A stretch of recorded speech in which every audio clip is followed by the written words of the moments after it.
দাদু হ্যাঁ এখন বসে আছে, কাজ কাম কিছু নেই নাকি? হ্যাঁ, বৃষ্টি আছে বলে বসে আছি এখানে। হ্যাঁ, কি বলেন, বৃষ্টি যখন তখন বৃষ্টি আসছে। খবর টবর কি? একটু চিন্তা ভাবনার মধ্যে আছি রে মনে। কি চিন্তা ভাবনার মধ্যে আছে? আরে চিন্তা করছি ছেলেদের জীবনে কি আছে বোঝার বয়সও নেই। যদি বলিস কেন, আমি তোর বলছি শোন তাহলে। বল। একটা ছেলে খাটা খাটনি ইনকাম পত্র বিয়ে থাবা সবকিছু করে, সংসার ধর্ম সব করে তো। হুম হ্যাঁ, হুম কিন্তু আমি ভেবে দেখলাম এদের বোঝার বয়স হয়নি। হুম ছেলে বোঝা বয়স কিছু নাই। না, ছেলেরা সত্যিকারে বোঝার বয়স হয় না। দেখ, একটা ছেলে একটা মেয়ে বিয়ে হলো, যদি ঝগড়াঝাটি অশান্তি হয় তাহলে সেই মেয়েটা কিন্তু রাগ করে বাপের বাড়ি চলে যায়। যায় না? যায় না? চলে যায় তো। যায়। কিন্তু সেই ছেলেটা কোনোদিন রাগ করে বাপের বাড়ি যেতে পারে? না। যেতে পারে কি?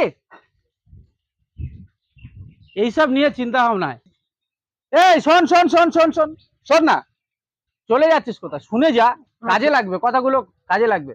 ওই মেয়েটা আর ওই ছেলেটা বিয়ের পরে ঝগড়া করলে মেয়েটা রাগ করে বাপের বাড়ি যায় তো। হ্যাঁ, যায়। ছেলেটা কি যেতে পারে? পারে না। তাহলে তুই কথাটা শুনে চলে যাচ্ছিস। ছেলেরা কি যাবে? একটা ছেলে ছোটবেলা থেকে বড় হলো, বড় হওয়ার পরে স্কুল লাইফ থেকে শুরু করে ব্যবসা বাণিজ্য লাইফ থেকে শুরু করে যা কিছু করুক না কেন, একটা কোনো কারণে ভুল হতে পারে, চলতে গেলে ভুল হয়। কিন্তু ছেলের বাপ সঙ্গে সঙ্গে কি বলে জানিস? সেটা তোর বাপও বলে, আমার বাপও বলে, বাবা তুই বেশি বুঝিস না। গেল, বিয়ে হলো, বিয়ের পরে মার সঙ্গে বইয়ের যখন ঝগড়া হয়, মা তখন বলে বেটা তুই চুপ থাক, তুই বেশি বুঝিস না, আমার চেয়ে বেশি বুঝিস।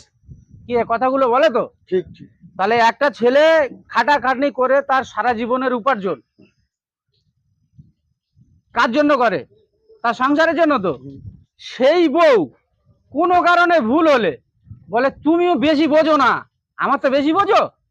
তাহলে ছেলেরা আসলে বুঝবে কবে? ওই তোমার ছেলে বড় হলো, এখনকার যে সমস্ত জামানা চলছে, তুমি বলো বইনে পড়তি বললি পড়ে না, টানা গলে ফ্রি ফায়ার 24 ঘন্টা হ্যাট হয়ে আছে। দেখো মাস্টার বাপ মা সবার সম্মান করছে, মাথা নিচু করে বসে আছে, হাত কিন্তু করছে কি করছে? Free fire. তাহলে এখনকার ছাবালদের যদি বলিস ওটা করিস না, ওই ছেলে ঘুরিয়ে বলছে তুমি এসব বিষয় বোঝো না, এসব বিষয় কথা বলো না। তাহলে আমি একটা